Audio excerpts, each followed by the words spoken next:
جحيمي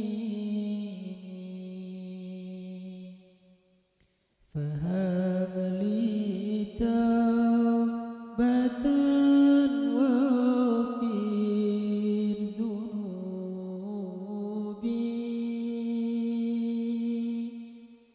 فإنك غافر الذنب العظيم.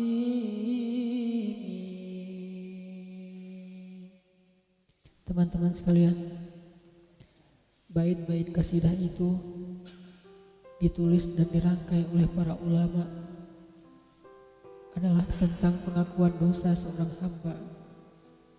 Ketika seorang hamba berada di puncak penyesalan dan merasa tahu diri bahwa dia adalah seorang hamba yang kotor, sehingga dia mengatakan, Ilahi lastu lil firdausi ahla. Ilahi, sesungguhnya saya tidak layak masuk ke surga Firdaus. Saya kotor, saya hina, saya penuh cela, saya banyak aib, saya banyak dosa. Sangat tidak layak saya masuk ke surga Firdaus-Mu ya Allah. Tidak ada satupun amal yang bisa saya banggakan sehingga menjadi jalan bagi saya masuk ke surga Firdaus-Mu ya Allah. Kita harus merasa diri kita rendah di hadapan Allah. Itulah kenapa kita sujud.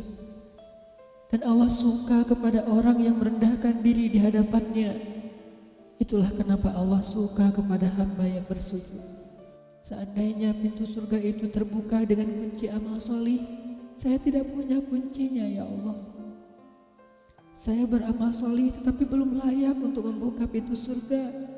Saya sholat, saya puasa, saya tarawih, saya sedekah, tapi semua itu belum cukup untuk membuka pintu surga karena keterbatasan amal solih saya. Masih banyak kesalahan dalam amal-amal yang saya kerjakan karena saya bodoh ya Allah. Lalu bagaimana nasib saya kelak di akhirat ya Allah? Jika ditimbang-timbang, sungguh kedurhakaan saya lebih sering daripada istighfar saya ya Allah. Saya tidak pantas menjadi penghuni surga ya Allah. Wala aqwa 'alan naril jahimi. Tetapi saya juga tidak akan kuat dengan azab neraka jahim-Mu ya Allah. Karena sesungguhnya tidak ada satupun dari makhluk-Mu yang sanggup merasakan azab neraka. Semuanya takut kepada neraka-Mu ya Allah. Jangankan 1 tahun, jangankan 1 bulan, jangankan 1 hari, sedetik pun tidak akan sanggup ya Allah. Karena saya mendengar sesungguhnya Rasulullah SAW bersabda, azab yang paling ringan bagi penduduk neraka adalah dipakaikan baginya sendal terompah dari api yang membakar kakinya sampai mendidihkan kepalanya. Itulah azab yang paling ringan di neraka untuk orang yang paling ringan berbuat dosa. Bagaimana dengan saya ya Allah? Dosa saya banyak, saya pernah durhaka kepada ibu bapak saya. Itu saja sudah cukup bagi saya mendapatkan azab yang lebih besar di neraka, dan saya tidak sanggup ya Allah. Saya pernah durhaka kepada ibu saya marahi ibu saya karena satu kesalahan. Padahal saya lebih sering berbuat salah dibandingkan ibu saya. Tapi ibu memaafkan saya. Ketika di waktu kecil saya memecahkan barang-barang ibu saya memungut barang-barang itu sambil tersenyum, membelai kepala saya, mengatakan nasihat-nasihat yang baik. Sama sekali ibu saya tidak marah kepada saya saat itu. Tapi ketika telah dewasa, tidak sengaja ibu saya yang sudah tua renta kadang memecahkan barang saya, merugikan sedikit saja dari harta saya marah seperti setan ya Allah. Saya bentak ibu saya ya Allah, bahkan kadang membuat ibu saya terluka, kaget, takut. Pantaskah seorang ibu merasa takut terhadap anak yang dia kandung 9 bulan, yang dia lahirkan dengan taruhan nyawa, yang dia susui dengan darah dagingnya, yang dia didik, dia jaga, yang dia berjaga di malam hari tidak tertidur demi untuk menjaga anaknya dari seekor gigitan nyamuk. Pantaskah ibu merasa takut terhadap anaknya sendiri? Cukup satu dosa besar saja durhaka kepada ibu membuat saya pantas masuk api neraka. Belum lagi dosa saya kepada ayah. Ketika saya berdebat habis-habisan di hadapan ayah saya, hanya ketika ayah saya menasihati saya dengan satu nasihat sederhana, saya debat ia, seolah-olah wawasan saya lebih banyak, ilmu saya lebih banyak, pergaulan saya lebih luas, pendidikan saya lebih tinggi. Padahal semua itu saya dapatkan hasil dari perjuangan dan pengorbanannya. Ketika keduanya sudah menjadi tua dan lemah, kadang keduanya rindu kepada saya, ya Allah. Mereka memberi kami pesan, ya Allah. Mereka bertanya, bagaimana kabarmu anakku? Tapi kami tidak peka. Hati kami tertutup dengan ego dan sombong. Kami tidak bisa membaca teks itu dari perasaan mereka. Kami hanya membaca teks mereka dan tidak segera membalasnya. Kami anggap teks dari orang tua kami tidak penting.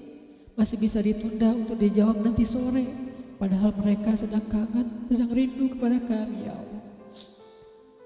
Mereka tidak mengatakan kami rindu kepadamu, wahai anakku, karena mereka tahu kalimat itu akan mengganggu kami. Kalimat itu akan menjadikan hari kami tidak lagi mudah. Kalimat itu akan merusak konsentrasi kami dalam bekerja. Kalimat itu akan menghalangi banyak urusan kami. Sehingga mereka menahan diri. Mereka hanya bertanya, apa kabar kami? Lalu kapan kami berbakti kepada mereka, ya Allah? Sampai seusia ini kami masih merepotkan mereka, ya Allah. Kapan kami akan berbakti kepada mereka? Rasanya kami lupa. Entah kapan kami pernah memijat kaki mereka setelah mereka seharian bekerja. Entah kapan kami pernah memberikan minuman hangat untuk mereka. Kami durhaka kepada orang tua kami, ya Allah.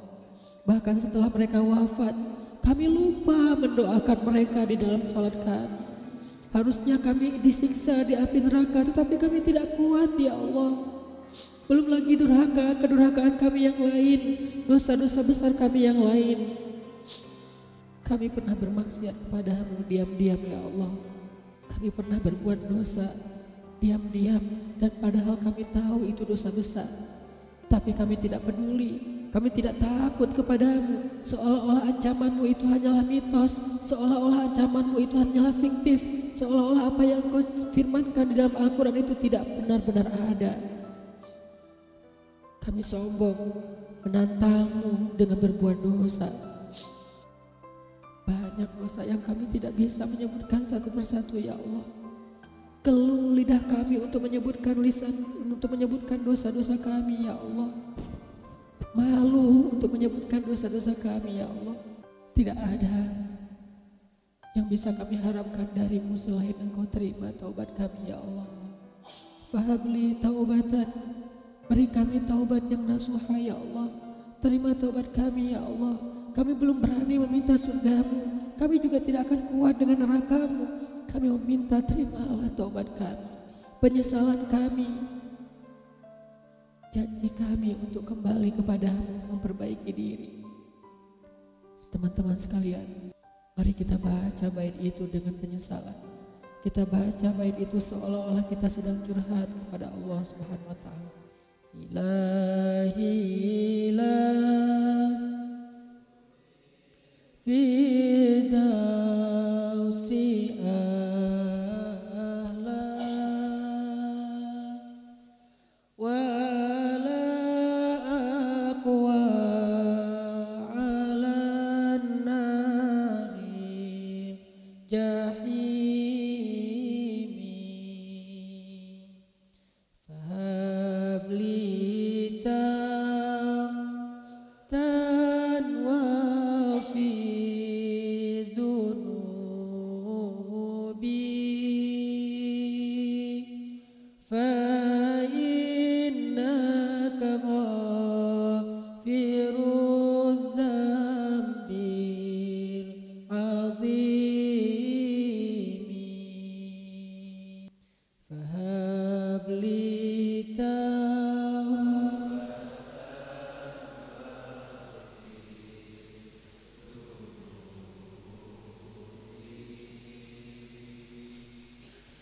fa